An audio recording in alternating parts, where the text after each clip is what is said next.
Hello everyone, how are you? I hope all are doing well. Welcome to Physio Research. Today we will discuss about the specialization in the department of physiotherapy. सबसे पहले तो ये बात है कि बहुत सारे लोगों को मैक्सिमम लोगों को ये नहीं पता है कि in the department of physiotherapy it's not a common physiotherapy. Yes, it's physiotherapy, but there are specialization. You have to look to a specialized physiotherapy for your concern problem. Like if you are a if you have some back pain, you have to go to orthopedic physiotherapy. If you have some paralysis and paralysis etc hemiplegia in technical, you should go to a rehabilitation physiotherapy and so on. आज हम उसी regarding बात करेंगे how to become a specialised physiotherapy. Okay, it's called MPT. After bachelor's you have to go for the masters in physiotherapy. Okay, तो सबसे पहले तो ये बात करते हैं कि फिजियोथेरेपी में आप किस किस डिपार्टमेंट में स्पेशलाइज्ड बन सकते हैं, अवेलेबल क्या है. ओके, देखिए ये सिंपल सी बात है. जैसे अगर आपको मेडिकल फील्ड में जाना है, अगर आपको सपोज एलोपैथी में जाना है, आप क्या करेंगे, पहले एमबीबीएस की डिग्री लेंगे. Okay, MBBS is common, he can do everything but in A limited area. Okay, तो वैसे ही फिजियोथेरेपी में अगर किसी ने बैचलर्स किया हुआ है, of course he is a physiotherapist but he is not specialised in any disease. He can do everything but in a limitation. Okay, जैसे कि अगर किसी ने एमबीबीएस किया, उसको किस चीज के डॉक्टर बोलेंगे आप?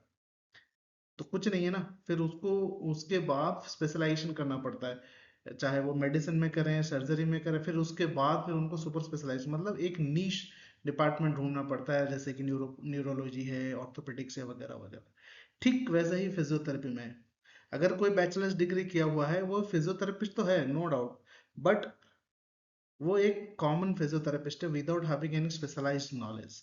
ओके, बट आजकल क्या होता है, कोई भी जाता है, सर दर्द हो रहा है, अरे न्यूरोलॉजिस्ट को दिखा देते हैं. Everyone has basic knowledge about everything. ठीक है, तो उसी उसी लिए in the department of physiotherapy also we have specialized departments in which one can go and specialize in any subjects like orthopedics है, neurology है, sports है, कार्डियोपल्मोनरी है, पीडियाट्रिक्स है, रिहेबिलिटेशन है, गैनेकोलॉजी है, ऑन्कोलॉजी है, बायोमैकेनिक्स है. ठीक है, आजकल इसके अंदर भी स्पेशलाइज्ड आ जाते हैं. ठीक है, सुपर स्पेशलाइजेशन भी होता है. ठीक है, it depends on the doctor who want to do और नॉट. ठीक है, बट बेसिकली ये एक स्पेशलाइज्ड होता है आफ्टर बैचलर्स. ठीक है, सो अभी बात करते हैं हम इसका क्या सीन है, कैसे होता है. एमपीटी देखिए 2 साल का होता है. ठीक है, after getting BPT degree, bachelors in physiotherapy degree, you have to do MPT for 2 years. Okay, ये इसमें एकेडमिक्स होता है, क्लिनिकल होता है, रिसर्च पेपर्स होते हैं. ठीक है, अब बात करते हैं कैसे आपको एमपीटी करना होता है या मास्टर्स इन फिजियोथेरेपी आप कैसे कर सकते हैं. देखिए इसके लिए एडमिशन आपको कॉलेजेस में लेने पड़ेंगे. इसके लिए मैं 3 चीज बताऊंगा. एक है नेशनलाइज इंस्टीट्यूट्स, लाइक निर्तार है, ठीक है, एनआईएलडी है, निम्पेड है. तो इस तरह से काफ़ी इंस्टीट्यूट्स, हमारे 5 इंस्टीट्यूट्स हैं, 1 2 3 4. यस, निर्तार है कटक में, एनआईएलडी है आपके वेस्ट बंगाल में, एक है चेन्नई में निम्पेड, और एक शायद रिसेंटली बनारस में खुला है. 4 नेशनल इंस्टीट्यूट्स हैं. उसके बाद कुछ गवर्नमेंट इंस्टीट्यूट्स हैं, लाइक जामिया है, हमदर्द है, बीएचयू है. ठीक है, इस तरह से इंस्टीट्यूट में डीवाई पाटिल है. ठीक है, इस तरह से काफ़ी इंस्टीट्यूट्स हैं गवर्नमेंट के. ठीक है, अलग अलग एंट्रेंसेस ये कंडक्ट कराते हैं. फिर उसके बाद प्राइवेट इंस्टीट्यूट्स है, लाइक कीट यूनिवर्सिटी है, एमईटी है, एसजीटी है. ठीक है, लवली प्रोफेशनल यूनिवर्सिटी है, कई सारे इंस्टीट्यूट्स हैं. ठीक है, जो इसको प्रोवाइड करती हैं मास्टर्स इन फिजियोथेरेपी. तो आपको मैं नेशनल इंस्टीट्यूट की और गवर्नमेंट इंस्टीट्यूट की बात कर लेता हूँ. देखिए अगर आपको नेशनल इंस्टीट्यूट्स में जाना है, सो इसमें क्या होता है ना कि इसमें सीटें बहुत कम होती हैं. ठीक है, इसमें 15, 10, 5 इस तरह से सीटें होती हैं. ठीक है, तो उसमें उसके लिए एक एग्जाम कंडक्ट किया जाता है, पोस्ट ग्रेजुएट एंट्रेंस टेस्ट, पीजीईटी। ठीक है, पीजीईटी एग्जाम कंडक्ट करता है वो, ज़्यादातर एसबीआई निर्तार कंडक्ट करता है, जो कि कटक में है, एक नेशनल इंस्टीट्यूट है, सबसे पुराना ये 1979 से है। ठीक है, तो ये कंडक्ट करता है, तो ये उत्कल यूनिवर्सिटी के अंदर आता है। तो ये एग्ज़ाम थोड़े टफ होते हैं, क्यों होते हैं, क्योंकि इंडिया, होल इंडिया से बच्चे इसमें अपीयर करते हैं। ठीक है, सारे भारत से जितने भी फिजियोथेरेपी बैचलर्स हैं, सब लोग इसमें अपीयर करेंगे। तो जाहिर सी बात है, इसमें थोड़े ज़्यादा कंपटीशन हो जाते हैं, इसीलिए क्योंकि सीटें कम होती हैं। ठीक है, और आजकल आपको पता ही है फिजियोथेरेपी में काफ़ी डिमांड बढ़ रही है, तो बच्चे जो बीपीटी कर लेते हैं तो एमपीटी जरूर से करते हैं। ठीक है, तो वैसा नहीं कि नहीं होता है, थोड़ा सा मेहनत लगता है, हो जाएगा। उसके बाद जो जामिया है, हमदर्द है, बीच में ये लोग अपने जो है खुद के एंट्रेंसेस जो है वो करते हैं। ठीक है, तो उसमें आपको अपीयर करना पड़ेगा फॉर्म डाल के। प्राइवेट इंस्टीट्यूट में देखिए बहुत ज़्यादा इसमें एंट्रेंसेस नहीं होते हैं, आप डायरेक्टली भी इसमें अप्लाई कर सकते हैं एज पर देयर क्राइटेरिया, और जो उनके पास उनका होगा एसओपी, उसी हिसाब से वो लोग इसमें चूज करते हैं। ठीक है, तो सीटें बहुत कम होती हैं, तो भी इसमें थोड़ा सा केयरफुल रहिए। तो इसमें क्या है, बेस्ट कॉलेजेस क्या हैं? देखिए मैं एक एग्जांपल बता रहा हूँ।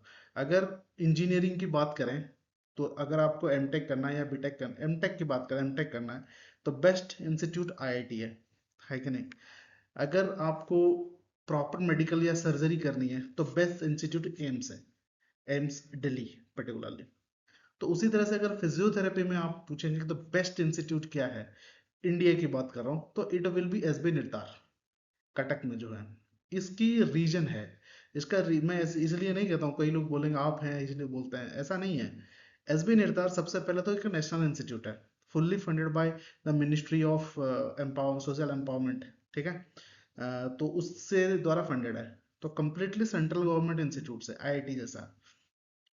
और ये शेयर करता है अपना पूरा medical infrastructure with state government SCB medical college, जिसमें आपको कोई डिफरेंस नहीं लगेगा कि कोई मेडिकल स्टूडेंट ऐसा कर रहा है, हम ऐसा, वैसा नहीं है, वो है। और इसमें यहाँ पे जो है एक इंटीग्रेटेड वे में पढ़ाया जाता है। ऐसे आपको एकेडमिक्स में, ऐसे पेडागोजी है एमपीटी में, तो पेडागोजी के लिए प्रैक्टिस कैसे कराएंगे, तो यहाँ पे आपको क्लासेस दिए जाते हैं एमपीटी वालों को। ठीक है, जो एमपीटी स्टूडेंट्स हैं वो जाएंगे, बच्चों के क्लासेस लेते हैं जो बीपीटी में। फिर उसके बाद यहाँ पे हर डिपार्टमेंट में 2 से 4 बच्चे होते हैं एमपीटी के। ठीक है, तो और एक एक प्रोफेसर उनको अलॉटेड होता है, तो वो अपने रिसर्च पेपर्स बढ़िया से यहाँ पे वो लोग बनाते हैं, रिसर्च वर्क के लिए बहुत ज़्यादा ये फैसिलिटेट करते हैं, वो है ही रिसर्च के लिए इंस्टीट्यूट। और सेकेंडली, यहाँ पे सबसे इंपॉर्टेंट चीज़ पता है क्या है, यहाँ पे आपको स्टाइपेंड मिलता है। ठीक है, दूसरे इंस्टीट्यूट के बारे में नहीं कह सकता। नेशनल इंस्टीट्यूट में क्या है, आपको एमपीटी में स्टाइपेंड मिलता है, करीब 25,000 के करीब आपको हर हर मंथ मिलेगा। ठीक है, तो एक तरह से आप कह सकते हैं कि जॉब की तरह ही है। अगर कोई फाइनेंशियली उतना स्टेबल नहीं है, वो सोच रहा है कि यार मैं एमपीटी ने कैसे परस्यू करूँ, क्या करूँ, तो this is the best way to get into the national institute. ठीक है, वहां पे आपको 25,000 रुपये मिल जाएगी हर मंथ, सैलरी कह लो, स्टाइपेंड कह लो। ठीक है, वो मिल जाएगा। और दूसरी, यहाँ पे इतनी बड़ी, मैं नॉट ओनली नितर की एग्जांपल दे रहा हूँ, बट नेशनल हर इंस्टीट्यूट में एमपीटी में बहुत बड़ी लाइब्रेरी होती है, बट यहाँ की जो लाइब्रेरी है, इट्स वाओ। ठीक है, मैं कभी इस पे एक पर्टिकुलर एसबी निर्तार का शेयर करा दूंगा आपको। ठीक है, अभी छोड़िए। तो मैं प्रेफर करूंगा कि आप नेशनल इंस्टीट्यूट में कोशिश करें, अगर नहीं होता है, बाकी जो स्टेट गवर्नमेंट के इंस्टीट्यूट है वो भी बहुत अच्छे हैं, प्राइवेट इंस्टीट्यूट्स भी बहुत अच्छे स्कोप दे रहे हैं। ठीक है, तो इस तरह से आपको जाने हैं कॉलेज में। ठीक है, तो सबसे बड़ी बात आती है, तो प्रिपेयर कैसे करें? ठीक है, आपने एमपीटी के बारे में बता दिया, बहुत चढ़ा दिया, अब प्रिपेयर कैसे करें? देखिए एमपीटी में क्या होता है, सिंपल है, बीपीटी का पूरा कोर्स आता है, और बीपीटी का कोर्स बहुत भास्ट है, आपको पता ही है। फर्स्ट सेमेस्टर में अगर एग्जांपल ले लें, एनाटॉमी है, फिजियोलॉजी है, ठीक है, बायोकेमिस्ट्री है, एक्सरसाइज थेरेपी है, सोशियोलॉजी है, फिर आपको यहाँ पे साइकोलॉजी है। फिर सेकंड सेमेस्टर में आ जाएंगे, ठीक है, फिर medicine, surgery, orthopaedic surgery, neuro surgery, gynaecology, community medicine, pathology, pharmacology. ठीक है, बहुत सारी PDP, M PT, MS, PT, neuro. ठीक है, सीपीटी, बहुत सारी चीजें हैं। ठीक है, तो पढ़ना पड़ेगा उन सबको। ठीक है, मेडिसिन भी पढ़ना पड़ेगा, सब कुछ पढ़ना पड़ेगा। देखिए, मैं ये नहीं कहूँगा, कुछ मैंने देखा कुछ बच्चे जो हैं यूट्यूब पे, सोशल मीडिया पे, वो कहते हैं कि for a physiotherapist you have to be strong in anatomy and biomechanics. No doubt वो अपने हिसाब से सही है, बट मैं ऐसा नहीं मानता। आपको इंटीग्रेटेड अप्रोच देना पड़ेगा। ठीक है, अभी मैं अगर पीजीईटी की बात करूं, जो ज़्यादातर निर्धार पेपर बनाता है, ठीक है, कटक में, तो वैसा नहीं है कि वहाँ पे सिर्फ आपको बायोमैकेनिक्स ही पूछेंगे या फिर एनाटॉमी ही पूछेंगे। ऐसा नहीं है, बहुत सारी चीज़ें हैं। ठीक है, वी डील इंटीग्रेटेड अप्रोचली। ठीक है, इंटीग्रेटेड अप्रोच होता है एक फिजियो का। ठीक है, तो हर चीज़ की नॉलेज होनी चाहिए। तो हाँ, ये बात है। कोर, क्योंकि एमपीटी आप करने जा रहे हो, कोर फिजियोथेरेपी में जा रहे हो, तो कोर सब्जेक्ट्स की नॉलेज थोड़ी अच्छी होनी चाहिए आपको। नॉट ओनली एंट्रेंस, वो आपके एमपीटी में भी काम देगा।